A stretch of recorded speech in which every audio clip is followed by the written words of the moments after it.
Hello, hello mga kasari! It's me, Jennifer Mejia, ang tindera ng bayan. Hello mga kasari! Kamusta po kayong lahat? Ayan, no, for today's video. Mag-aasikaso po tayo ngayon ng mga ating pinamili, yung ating mga deliveries. Kailangan natin isalansan, okay? Para hindi masyado makalat dito sa ating stock room. Wow, stock. yung tulugan, naging stock room. Ayan, no? So, kailangan natin itong ayusin, isalansan yung mga iba nating items para naman mas maganda tingnan, tapos makita rin ng ating mga customer kung ano yung mga available nating items. Okay?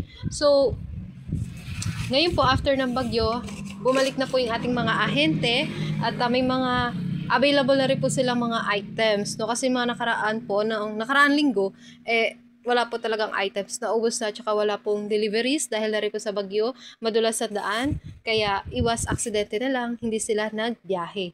Ngayon, after ng bagyo na, ayan na po, dagsa naman sila, no? Sunod-sunod. Minsan nalilito ko, minsan na medyo natataranta ako pagka sabay-sabay sila dumarating. Kasi syempre kailangan nating i-check isa-isa yan, kung tama ba yung quantity, yung items na ibababa nila. Para naman hindi na rin sila magpabalik-balik, tsaka less stress na rin, 'di ba?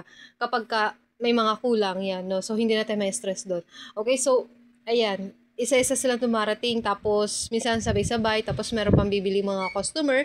So talagang rin, no, medyo nakakataranta, pero kailangan pa rin natin maging presence of mind para hindi po tayo magkamali sa mga gagawin po nating pagbibilang, no. So ito po yung ating items na to is galing from Jack and Jill product. So, may mga chippy, mangwan, yung mga chichirya, tsaka yung mga ilang kape. Yan, sa Jack and Jill po natin yan kinukuha. Tapos, yung mga candies po nila. And then, ito pa po, yung isa pang puro mga chichirya. Okay, more on chichirya po talaga pagka mga Jack and Jill product. Okay, so, ayan. Tapos, etong katol, mabenta po yung katol na ganito dito sa lugar namin, Wawang. No, kasi hindi siya masyadong mausok, pero nakakatanggal talaga siya ng lamok. No, kaya mabenta po ito dito sa lugar namin, sa La Union. Okay, mabenta, lalo na rin po nung brand out, nung walang kuryente, kasi talagang ang daming lamok. Pag walang katol, mayat miya ang lamok may kakagat. Okay, tsaka yung kandila, ayan, yun po yung isa sa pinakamabenta nung brand out. Diba? And then, ayan, yung mga iba nating items dyan, yung mga gummies, tapos bar nuts, sa Revisco naman po ito na items. Okay, nag-deliver na rin sila. Okay, halo-halo na dyan. Tapos ito yung mga napamili ko sa bayan na, kasi yung anak ko, pumapasok sa school. So, pagka hatid ko sa kanya sa school, pupunta rin ako sa mga wholesalan at namimili rin ng mga kung ano pa yung mga kulang dito sa aking sari-sari store. Tapos, ayan, no? Medyo marami tayong aayusin talaga ng mga items kasi pagka ayan pa yung mga natin 2x2, kasi pag nandito yung anak ko, hindi ako makagalaw hindi ako makakilos na maayos. Kasi syempre meron tayong inaasikaso, kaya kapag nasa school, ayan, tiba-tiba na naman sa mga gawain, pagsasabit, pagdi-display ng mga items. Ayan yung Nestle product, ito naman sa Lemon Square. Okay, tapos, dito naman po is yung Sansan Marketing, yung mga pork cubes, Ladies Choice, tapos yung syrup na sa ilalim, ayan, Sansan Company. Restock na po tayo after ng bagyo. Buti, meron na tayong deliveries, kasi talagang makakalbo na rin yung sari-sari store natin. Yung, alam niyo yung mga naubos na, no, talagang kailangan na mag-restock. Okay? At nandito naman po yung ating mga items sa mga delata.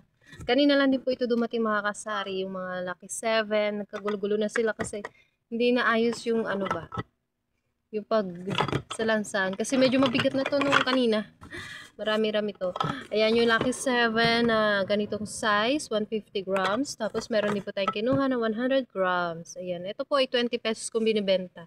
Tapos yung dito sa Lucky 7 na ganitong size is 25 pesos. Ayan, tapos meron na rin dyan sa ilalim yung 555 sardines. Ayan, no, medyo maraming ngayon, maraming ayuda. Mga sardinas.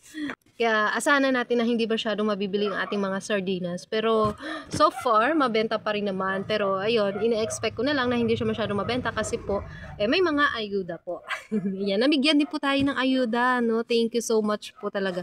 Ako kahit ina-expect ko na hindi ako mabibigyan kasi may tindahan tayo. Pero natutuwa ako dahil binibigyan pa rin nila kami, no? So, I'm happy that. Tapos, ito yung ating stock ng ating 2x2. Yan. 2x2 po talaga, yung alak, sigarilyo, talagang hindi ko po yan pinapautang. Kasi, syempre, bisyo na yan, no? Kapag walang pera, di wag na lang munang magbisyo, di ba? So, talagang strict po ako sa, hindi pagpapautang ng alak at sigarilyo. Kapag walang pera, walang pambili ng alak at sigarilyo, wag na mangutang, magtiis na lang, di ba? Kapag may pera, saka na lang sila ulit bumili. Pero, hindi ko pa talaga pinapautang ang alak at sigarilyo. Kasi, bisyo yun eh. Alam niyo yun? Parang, na lang, no? Kung walang pera, stop na lang magbisyo, di ba? So, ayun. Kaya, yun lang naman. Na-share ko lang naman din. So, yan, alak at sigarilyo. Okay? So, ayan. Hanggang dito na lamang po. At maglilinis na po tayo muli. Maglilinis po muna ako. Magsasalansa, mag-aayos ng mga paninda. So, yeah, hanggang dito na lamang po. Thank you for watching. See you in my next video. Bye-bye. Happy selling. God bless.